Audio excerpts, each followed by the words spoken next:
নারকেলটা কিন্তু বেশ অনেকখানি রয়েছে, দুধটা বের করে দেখা যাক, যদি না হয় তাহলে কিন্তু আরেকটা নারকেল ভাঙা হবে।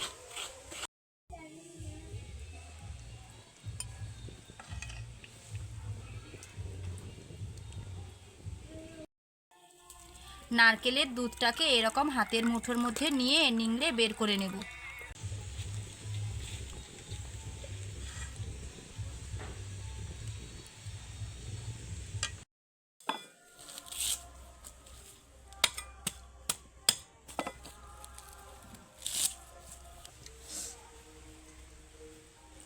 নমস্কার বন্ধুরা, আমি দেবজানি, আপনাদের চ্যানেল দেবজানি রান্নাঘর উইথ ভিলেজ ফুডে আপনাদের সবাইকেই স্বাগত জানাই।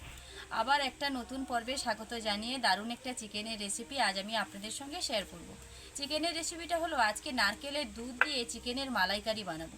চিংড়ি মাছের মালাইকারি বিভিন্ন রকমভাবে কিন্তু আমরা খেয়েছি, নারকেলের দুধ দিয়ে বিভিন্ন রকম মালাইকারিও আমরা খেয়েছি। অনেক সময় নারকেলের দুধ দিয়ে আলু পটলের তরকারি হয়, চিংড়ি মাছের তো হয়েই থাকে। তো আজকে সেরকমভাবে নারকেলের দুধ দিয়ে চিকেন রান্না করব, চিকেনের মালাইকারি।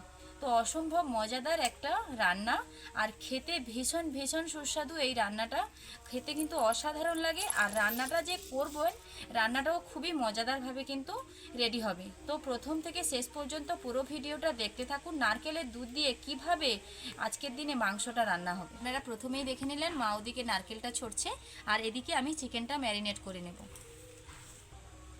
নারকেলের দুধ দিয়ে চিকেনের মালাইকারি বানানোর জন্য আমি এখানে 1.5 কিলো চিকেন নিয়েছি। আর চিকেনের পিসগুলো দেখুন, একটু বড় বড় সাইজের চিকেনের পিসটা নেওয়ার চেষ্টা করবেন, তাহলে দেখতে ভালো লাগবে আর খেতে তো অসম্ভব লাগবেই লাগবে। প্রথমে এখানে দিয়ে দেব পেঁয়াজ কুচি,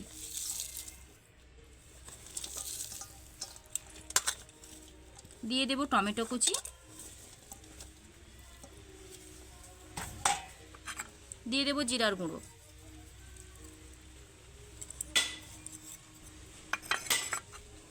ঝালের জন্য দিয়ে দেব লাল লঙ্কার গুঁড়ো,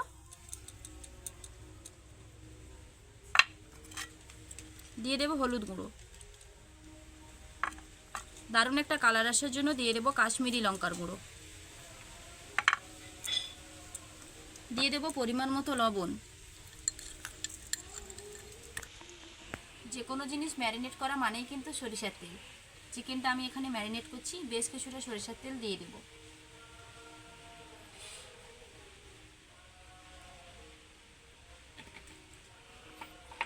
চলুন এবার সব কিছু ভালোভাবে হাত দিয়ে মেখে নিই।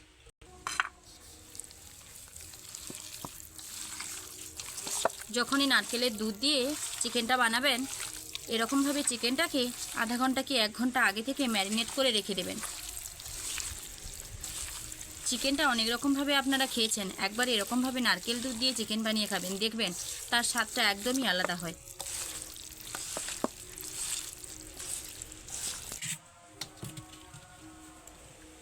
চিকেনটা ভালোভাবে ম্যারিনেট করে নিয়েছি, এইবার জল দিয়ে হাতটা একটু ধুয়ে নেব। এখানেই হাতটা ধুয়ে নিলাম। এইবার এটাকে ঢাকনা দিয়ে 1 ঘন্টা মতো রেখে দিব। মা ওদিকে নারকেলটা কিন্তু কুড়নিতে চুচ্ছে, মানে নারকেলটা কুড়িয়ে নিচ্ছে। এইবার গরম জল দিয়ে নারকেলের দুধটা বের করানো হবে। কতটা নারকেল করা হলো দেখি গিয়ে।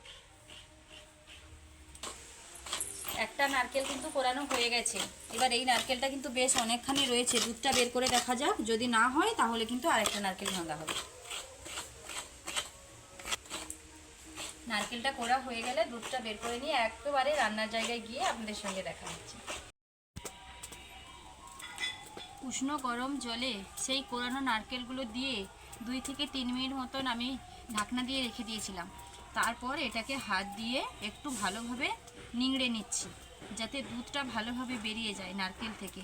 তারপর আমি এখানে একটা ছাঁকনি নিয়েছি, ছাঁকনির মধ্যে ছেঁকে ছেঁকে নারকেলের দুধটা বের করে নেব, আর নারকেলের খোসাগুলো ফেলে দেবো। প্রথমে হাতের মুঠোর মধ্যে নিয়ে এরকমভাবে দুধটা ছেঁকে খোসাগুলো ফেলে দেব, তারপর ছাঁকনিতে ছাঁকবো।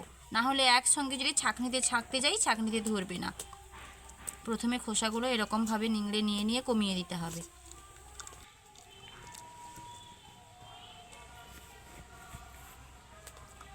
খোসাগুলোকে ভালোভাবে হাত দিয়ে নিয়ে নিচ্ছি, যতটা নেওয়া যায়, হাতে যতটা পর্যন্ত উঠবে ঠিক ততটা নিয়ে নিতে হবে। এবার একদম খোসাগুলো কমে গেছে, ছাঁকনি দিয়ে ছেঁকে নেব।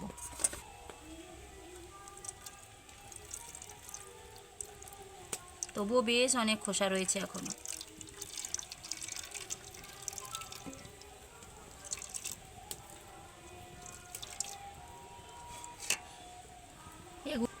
আবার হাতের মধ্যে নিয়ে ছেঁকে নিচ্ছি।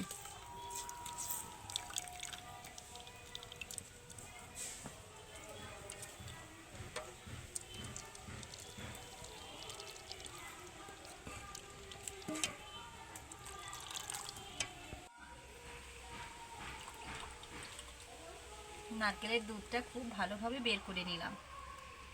এইবার এটাকে সাইডে রেখে দেব। এদিকে উনুনটা ধরিয়েও নিয়েছি, কড়াইটাও বসিয়ে দিয়েছি। কড়াইটা গরম হওয়ার জন্য সময় দেব। কড়াইটা গরম হয়ে গেছে, কড়াইতে আমি তেল দিয়ে দিলাম। দিয়ে দেবো গোটা জিরে,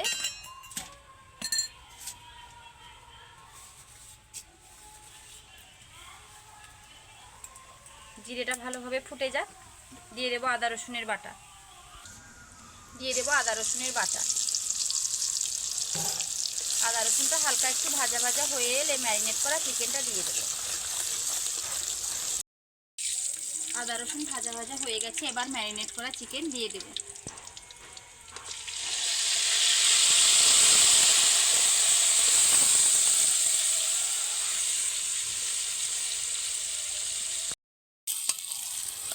চিকেনটাকে এবার কষিয়ে নেব মিডিয়াম আঁচে। খুব বেশি আঁচ দেওয়া যাবে না, একদম লো আঁচও দেওয়া যাবে না। মিডিয়াম আঁচে চিকেনটাকে আমি 10 মিনিট মতো কষে নেব।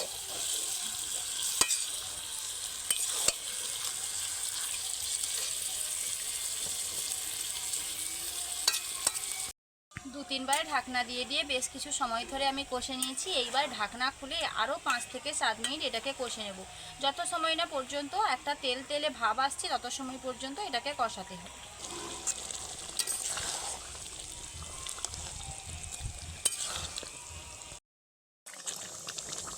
চিকেনটা কষানোর পর দেখতে কি সুন্দর হয়েছে দেখুন। এই পর্যায়ে কিন্তু দিতে হবে নারকেলের দুধ। তবে তার আগে দিয়ে দেবো কয়েকটা গোটা কাঁচা লঙ্কা।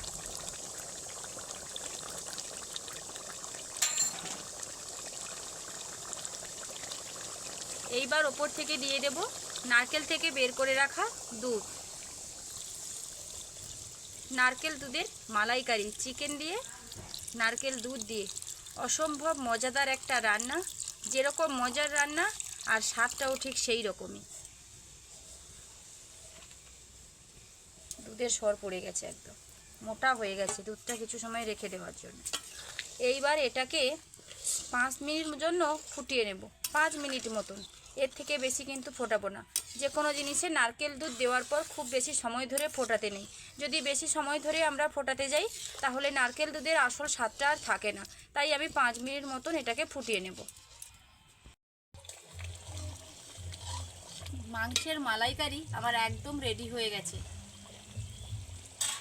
আর দেখতে কীরকম হয়েছে দেখুন। মালাইকারিটা কিন্তু এরকমই দেখতে হয়, দুধ দেওয়ার পর আলাদা একটা কালার চলে আসে।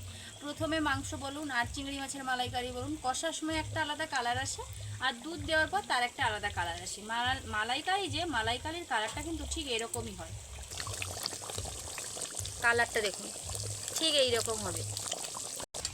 এইবার এটাকে একটা থালার মধ্যে নামিয়ে নিচ্ছি। অনেক তো চিংড়ি মাছের মালাইকারি খেয়েছেন, একবার এরকমভাবে মাংসের মালাইকারি বাড়িতে বানিয়ে দেখবেন, খেতে কত না সুন্দর লাগে। অসম্ভব মজাদার কিন্তু খেতে লাগে এরকমভাবে মাংসের মালাইকারির রেসিপি যদি আপনাদের ভালো লেগে থাকে লাইক কমেন্ট ও শেয়ার করে জানাতে ভুলবেন না। আর আমার চ্যানেলটিকে সাবস্ক্রাইব করে আমার পাশে থাকবেন, যাতে প্রত্যেক দিন বিভিন্ন ধরনের রান্নার ভিডিও আমি আপনাদের সঙ্গে শেয়ার করতে পারি। দেখা হচ্ছে আবার নতুন কোনো ভিডিও নিয়ে। ততক্ষণ সুস্থ থাকুন, ভালো থাকুন। ভিডিওটা এখানেই শেষ করছি। আজকের মতন টাটা।